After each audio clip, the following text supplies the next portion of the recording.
Every week, someone uploads another list called the 10 jobs AI will replace or the 5 safest careers in the age of AI. And you know what? They are playing you because no one actually knows. Because most predictions about AI and jobs are based on what AI can do right now, not what happens when systems become recursive, autonomous, self improving, multimodal, agentic systems in organizations. We're trying to predict a moving target. And history says humans are spectacularly bad at predicting technological disruption.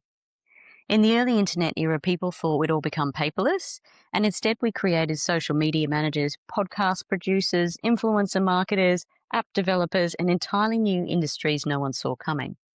So when someone confidently tells you these jobs are safe forever, you should immediately be suspicious. Most AI predictions make three mistakes. First, they assume that tasks equal jobs, but jobs are bundles: social bundles, political bundles, emotional bundles, and legal bundles. AI may automate parts of a role without eliminating the whole role itself. ATMs didn't kill bank tellers. Spreadsheets didn't take away all of the accountants. There actually was more after spreadsheets were introduced. And power tools didn't eliminate builders. It just made them more productive. Technology often changes jobs more than it destroys them. Most predictions assume adoption happens instantly, but it doesn't. Organizations move slowly. I know some of you are sitting there thinking, my organization can't even hire someone, it can't even run a report, or it can't even deliver a strategy without making it seem overly complex. AI seems like a complete pipe dream, and that's true. Change to some organizations can move slowly. Governance moves slowly because people want to build trust with employees and the public, and humans trust slowly.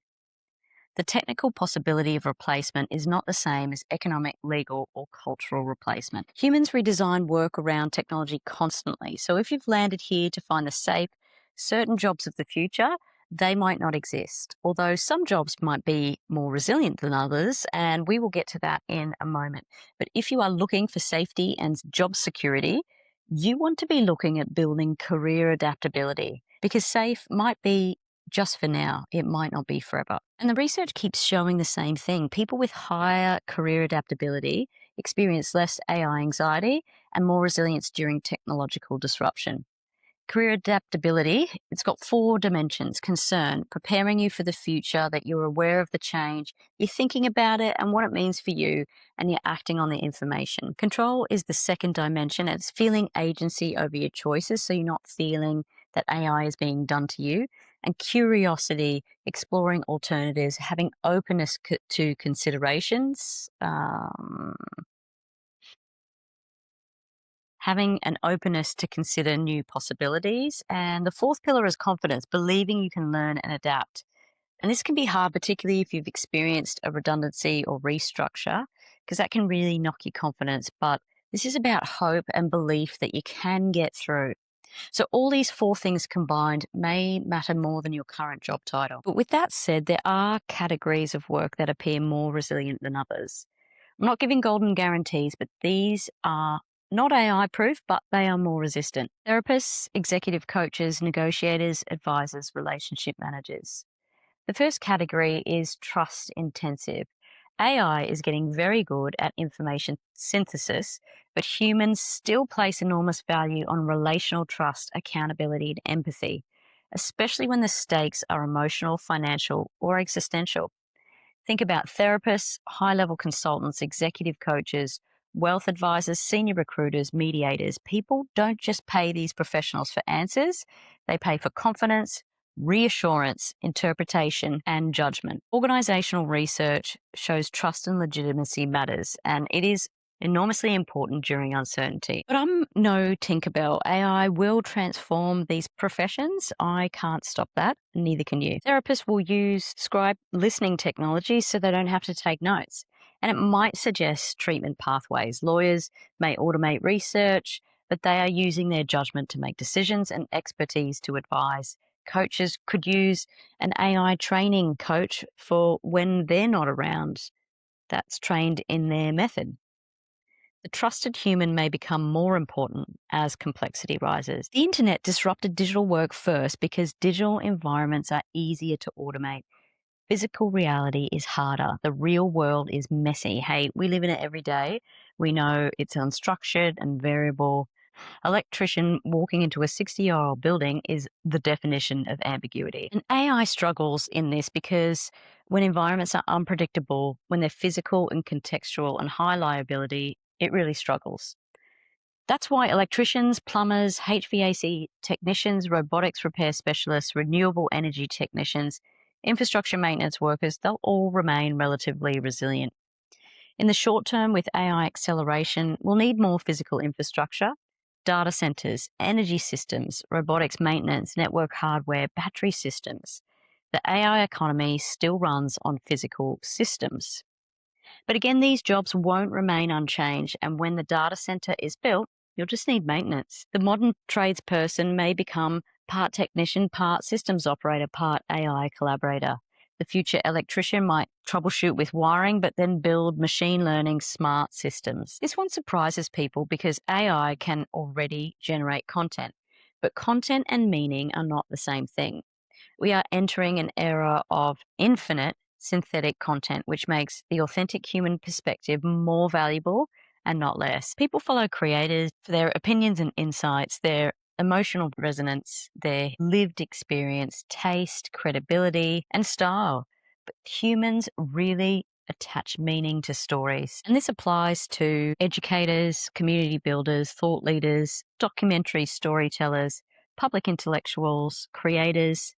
There will be a trust scarcity in the future. What's real and what's AI? People will want to know. Trusted humans will become the filter. But there's a warning here too. Average content will be highly automatable.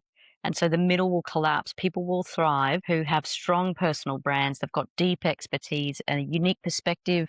They pull things together in a different type of way and they're original. One of the most underrated careers in the AI economy is translation, not language translation, organizational translation, because context is king and queen. People who connect domains become incredibly valuable because most organizations are drowning in fragmented expertise.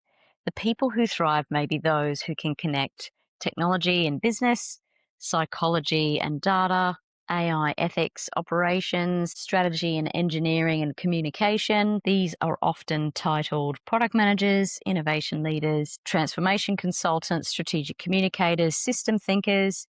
AI is excellent at narrow optimization, but organizations are socio-technical systems full of politics, ambiguity, incentives, and competing priorities. Translation work becomes essential during disruption, especially for leaders who need to know what does this mean for us and explain how using AI can create value in the context of the organization and their customers. The last category is the most important, and you're probably not going to be happy with me because it isn't a specific job. It is about being resilient in the AI era by reinventing yourself. Historical evidence for this is strong, and during technical transitions, specific tasks disappear, but adaptive works migrate and change.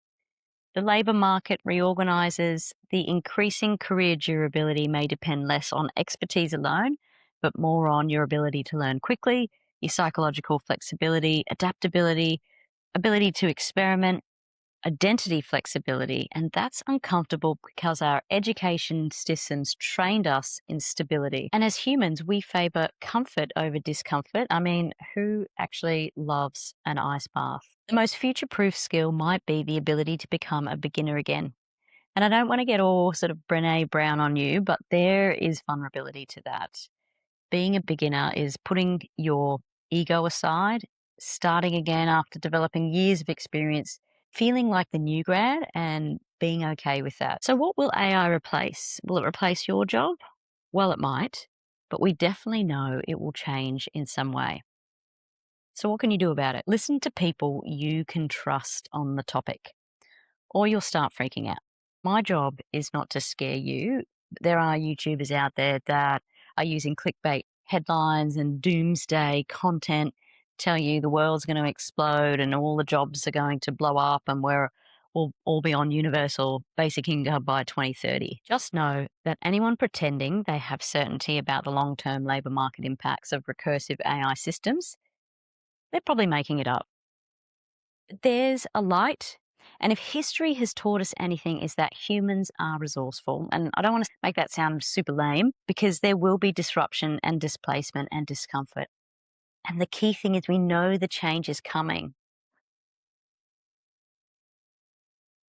What we can do is ensure that we don't lose our identity, curiosity, or ability to adapt and evolve.